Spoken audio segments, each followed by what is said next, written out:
Boa tarde, que bom estar com você mais uma vez. Bem-vindo ao Jardim do Éden, bem-vindo à nossa casa. Fique à vontade, um prazer muito grande tê-lo comigo. Olha, de especial nesse momento. Olha, de coração, o meu abraço para você que já é inscrito em nosso canal. Muito obrigado de coração. Para você que não é inscrito, eis a grande oportunidade. Aproveita para se inscrever, dê um like, um joinha, como alguns preferem. Nos comentários fique à vontade e compartilhe, porque está nos ajudando a ajudar muitas outras pessoas que também precisam de ser informado. Acione o sininho das notificações, porque na próxima sexta-feira nós teremos mais um vídeo.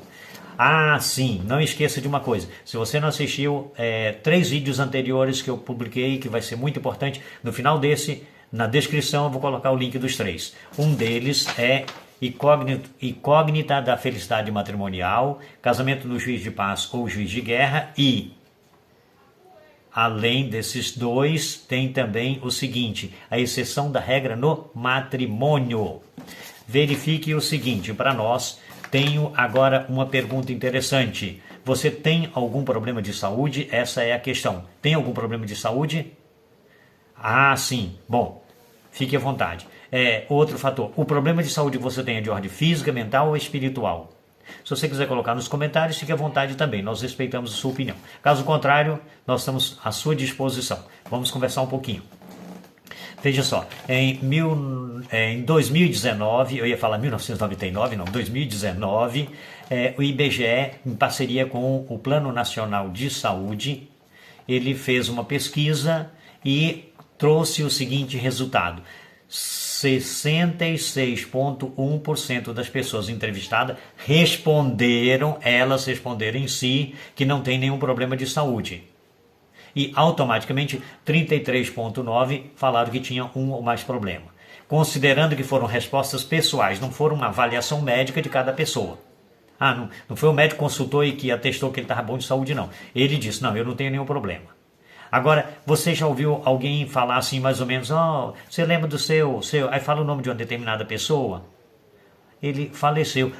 Faleceu, interessante, não tinha nada. Você já viu isso? Muitos, não? Muitos casos desse? Sim, muito bem. Então, diante dessa situação, o que eu quero mostrar para você? Muito simples. Como pode uma pessoa que não tem nada falecer?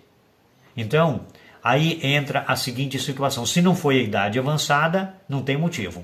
Se não tem nada, não pode falecer. Não foi um acidente, não foi uma coisa assim. Foi sem nada. Então, nesse quadro, eu quero que você esteja atento para 3 situações. Desses 66% que responderam que não tem, 66,1% que responderam que não tem nenhum problema, então, um percentual eu posso admitir que não tenha nada mesmo. Mas eu posso admitir que tem um percentual de pessoas que não sabe que tem, mas tem. Está entendendo como que é a situação? E há um percentual dessas pessoas que tem e não admite que tem. Esse é o quadro doloroso. E essas 2 hipóteses são perigosas. Não saber que tem tendo ou não admitir que tem quando tem. Então, essa é a situação. Por um outro lado, 33,9% falaram que tinha algum problema de saúde. Agora, você já percebeu? Em uma determinada ocasião aconteceu, eu estava em Fortaleza e fui dar uma palestra sobre saúde. E lá eu peguei e fiz uma pergunta. A pergunta que eu fiz para eles foi, a introdução foi a pergunta que eu fiz para você. Você tem algum problema de saúde? Essa foi a pergunta que eu fiz para eles. Só que a resposta não foi a da pesquisa, não foi a sua resposta, eu não sei qual foi a sua resposta ainda, se você vai colocar nos comentários ou como que vai ser. Mas diante da situação, alguém respondeu, olha, eu tenho problema de pressão alta, e dali a pouco o outro responde, olha, eu tenho problema de glicose, eu tenho problema de colesterol. O outro respondeu, não, olha, eu tenho problema de pressão alta, artrite e tenho problema de glicose. Então, eles começaram como se fosse numa disputa e cada vez a situação foi... Eles foram aumentando como se estivessem querendo ver quem tinha maior índice. Eu cheguei ao ponto de... Mas espera aqui, vamos fazer diferente. Aqui na frente tem até um terreno. Que tal a gente tomar providências para construir um hospital aí para amenizar o problema de todo mundo de uma vez só? Então, essa é a situação. Tem pessoas que têm o problema que até se orgulha de ter o problema. Você já parou para considerar essa situação? Esse é um quadro doloroso, esse é um quadro dramático. O livro é Mente, Caráter e Personalidade, escrito por Ellen White, no primeiro capítulo do volume 1,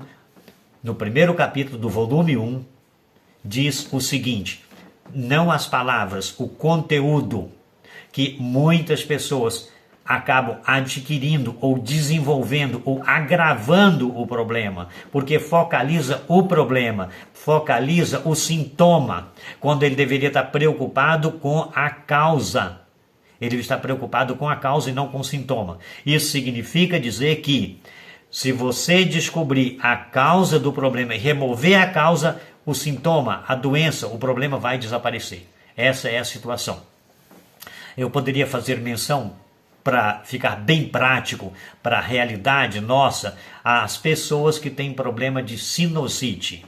Então, não adianta você tomar a medicação a vida toda e não resolver o problema. Então, tira, apenas um exemplo estou contando, o leite e todos os seus derivados, durante um espaço de apenas 10 dias, e você vai ver que o problema vai desaparecer. No final de 10 dias, você faça uma avaliação, o estado de saúde que você se encontra, se compensa continuar tomando leite e voltar a ter a sinusite, ou se você prefere abrir mão do prazer do leite e seus derivados e ficar livre do desconforto da sinusite, para você ter uma noção. Diante dessa situação, dá para a gente ter uma ideia da situação que nós vivemos. Agora, pensa comigo no seguinte, o problema, o perdão, tem sido a solução de vários problemas de saúde. Talvez você não parou para pensar nisso. O perdão tem sido a solução para vários problemas de saúde. Verifique o seguinte, o perdão, ele dá à pessoa a liberação ou a libertação do estresse e da ansiedade. Automaticamente, desprendendo dessas coisas, você adquire uma imunidade mais alta. O seu sistema nervoso vai ter maior controle, maior domínio. A sua autoestima vai melhorar. O seu sono vai ter melhor qualidade. Você nota que a imunidade vai subir. É uma série de fatores que vai se agrupando de uma forma que a gente percebe que as coisas vão se encaixando direitinho. Então, diante dessa situação, vale a pena se esforçar para dar a humildade de submeter a pedir o perdão. Agora tem alguns fatores importantes que a gente não pode deixar de considerar. Vamos ver. Primeiro, quando você refere-se ao perdão, você tem que levar em conta você com você. Depois você tem que levar em consideração você com Deus. Depois você tem que levar em consideração você com o seu semelhante. Esses 3 pontos são importantes. Quando nós vamos à primeira carta de João, no capítulo 2, no verso 1, nós encontramos as seguintes palavras. Verifique comigo. Meus filhinhos, estas coisas vos escrevo para que não pequeis. E se alguém pecar, temos um advogado junto do Pai, Jesus Cristo, o justo. Então, esse é o primeiro passo. É você lutar para não cair. Lutar para não cair. E, para não cair, só tem uma alternativa. É você estar unido, constante, permanente, frequente nas mãos do Senhor. O apóstolo São Paulo, em 1 Tessalonicenses capítulo 5, no verso 17, ele nos diz: orai sem cessar. Não é orar somente 3 vezes ao dia. Não, é orar o dia todo. É viver um dia de oração. Oração em espírito. Esse é o fator. E se você se mantiver nesse padrão, automaticamente você não vai cair. Esse é o primeiro ponto. Agora, o que acontece? Quando a pessoa caiu, não era desejo, mas caiu, não fique caído, se levante imediatamente. Recorre a Deus. Nós encontramos agora na primeira carta de João, também no capítulo 1, agora no verso 9, as seguintes palavras. Olha aqui que está dizendo assim: se confessarmos os nossos pecados, Ele é fiel e justo para nos perdoar os pecados e purificar de toda injustiça. Diante dessa situação, você vai agora, você entendeu que você errou, recorre a Deus, peça perdão: Senhor, me perdoe, eu errei. Não devia ter feito isso, eu ofendi a fulano. E agora, Senhor, me dê a tua mão, me socorre. Não somente me perdoe, mas me dê força, me dê coragem, me dê humildade para ir lá reconciliar com Ele. E agora você vai lá reconciliar com Ele. Tá entendendo? Então, você primeiro com você, reconheceu o seu erro, recorreu a Deus, pediu perdão a Deus e pediu força e humildade e disposição. Corre lá imediatamente. Corre de sangue quente, não deixa para depois não. Confessa o seu pecado. Agora tem um fator importante que você não pode esquecer. Tá certo? Agora nós vamos ao Evangelho de São Mateus, capítulo 5. Os versos que nós vamos pegar são os seguintes. Evangelho de São Mateus, no capítulo 5, verso 23. Lá nós vamos encontrar a palavra preciosa. Vamos ver que nós encontramos aqui os seguintes termos. 23 e o verso 24, que diz assim. Olha que importante esse texto. Portanto, se trouxeres a tua oferta ao altar, e aí te lembrares de que o teu irmão tem alguma coisa contra ti, tá certo? Você veio para trazer a oferta, mas lembrou. Agora o que ele vai dizer? Deixa ali diante do altar a tua oferta. Vai reconciliar-te primeiro com o teu irmão e depois vem apresentar a tua oferta. Então, você observa o seguinte: está na igreja, está no templo, está diante de Deus, mas você lembrou, volta, vai lá. Deixa a sua oferta aqui guardadinha, corre lá, reconcilia com o teu irmão e venha, prossegue o seu. Agora, tem um fator importante: faça uma confissão sincera, completa e perfeita. Não faça uma confissão superficial. Meu irmão, eu vim aqui porque se eu te ofendi coisa nenhuma, rapaz, seja sincero, claro que você ofendeu. Peça perdão, claro, tem que ser aberto, direto. Me perdoe, eu reconheço que eu errei mesmo. Eu não devia ter te tratado desse jeito, eu não devia ter errado desse jeito. Me perdoe.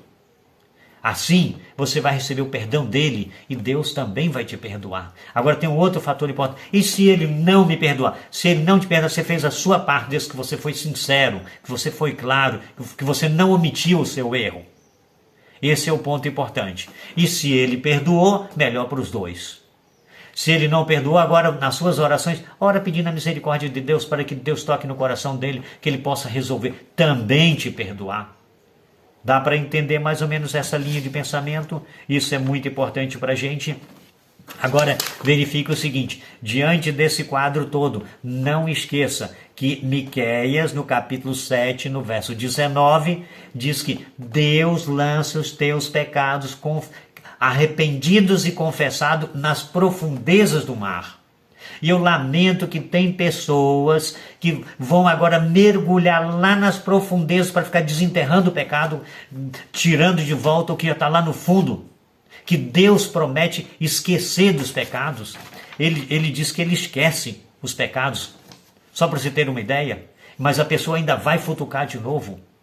Então, o grande problema que eu tenho percebido é que muitas vezes nós confessamos, Deus perdoa, às vezes o próximo perdoa, mas o grande problema sabe qual é? É que nós não estamos nos perdoando a nós mesmos. Estamos carregando um peso de consciência por um pecado que já foi confessado. Quer ver uma coisa? Eu tenho aqui um texto que eu acho interessante também. Também está na primeira carta de João, agora só que no capítulo 3. Primeira carta de João, no capítulo 3 nós encontramos as seguintes palavras. Dê uma olhadinha, os versos que eu tenho em mãos. Aqui, ele tem uma colocação muito especial. Eu penso que vai ser gratificante para você. É o verso 20 e o verso 21. Ele diz assim: sabendo que se o teu coração nos condena, Maior é Deus do que o nosso coração, porque conhece todas as coisas. Então, você já não confessou? Deus já não perdoou? Ele prometeu que perdoa? Pega na promessa dele. É isso que você tem que fazer, é segurar na promessa. Não é outra coisa. Então, diante desse quadro, só resta uma coisa. É confiar.